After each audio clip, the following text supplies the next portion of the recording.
Good morning, everyone. I want to talk a little bit about resilience today. So resilience is kind of, to me, is about coping with change, or when things happen in life that aren't as we planned, coping with that and working through that and being able to ride the waves of the bumpiness of life. I mean, they sound like cliche words, but trying to articulate it properly. So in some of the resumes, in my resume, or some of the applications I've been writing recently, talks about how do you cope with change, how resilient are you, what tools have you got to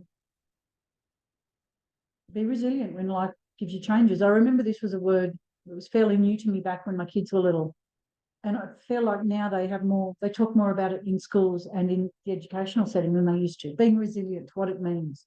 So life-changing things at work, it means, so when you're working on a project and suddenly there's a change and you've got to do something else, or you've been moved to something else, or you end up in a new team, or the priorities change, how easily do you adapt?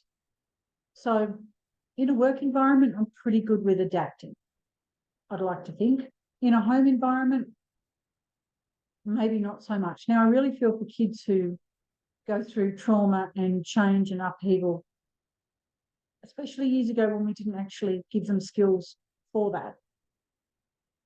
But as an aging population, as somebody who's now on the other side of 50, do I feel I have the skills to be resilient when things buffet around us?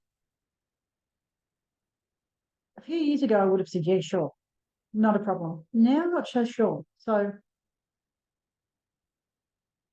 do I cope with small change? I think so. Do I cope with big change? Possibly. I think what is challenging, and I think this is a getting older thing. I think other people my age or older can probably identify this. When things change a lot, or change unexpectedly, or change from one thing to the other and back to the other and back to the other and back to the other, and we feel like there's no control over some things, I feel like that's something that us older people need to do some more work on. I don't have any answers, by the way. It's just I've been thinking about it because I've been writing the job applications.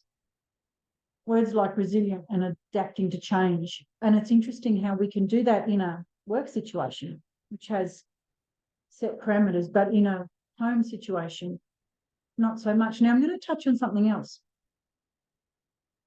As we get older, some people develop more anxiety because of health issues or home life or a range of different things. And they can, however you want to word that, can also find that health and well-being impacts our resilience. So I was doing some reading about extreme sleep deprivation, or extreme lack of sleep over a long time can cause depression, can cause or contribute to depression, contribute to Alzheimer's, dementia, all those sorts of things. So then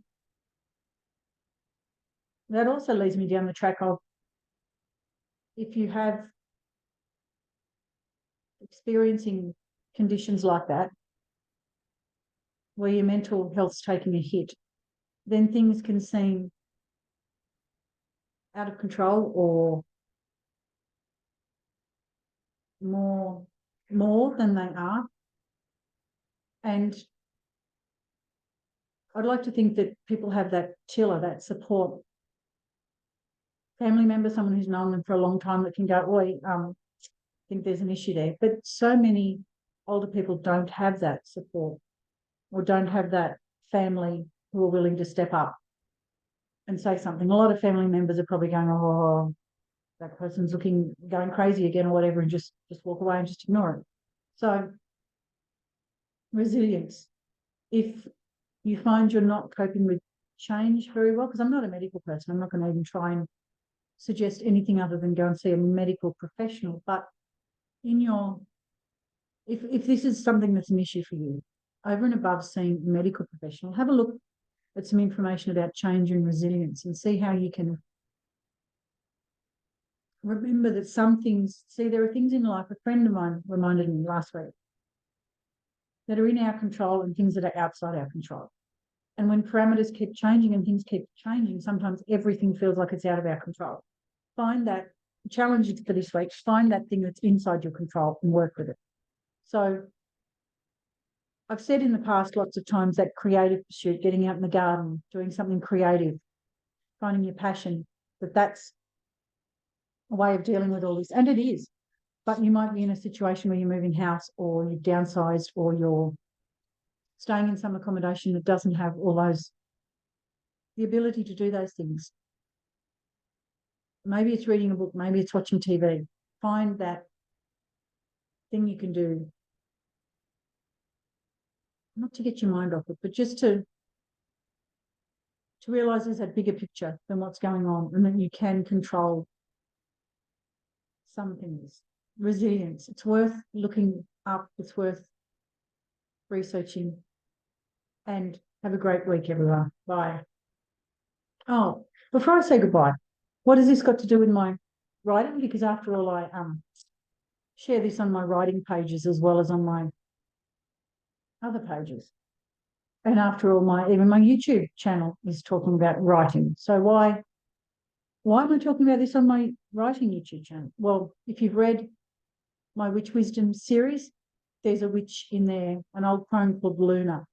So Luna is suffering from a bit of PTSD. She's suffering from a bit of stress, anxiety, loss of family members. The kids were taken away from her years ago.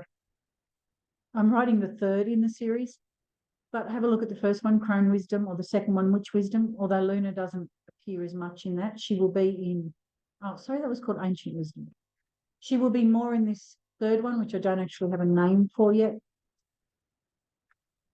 And her dilemma with things that are happening. But so why am I talking about this on my writing channel? Because Luna from my Witch Wisdom series is an old crone who is suffering from these sorts of issues, and because my first children's book, My Grandma, is about a forgetful grandma. And I keep coming back to my writing, recognising people who've gone before us who are absolutely amazing.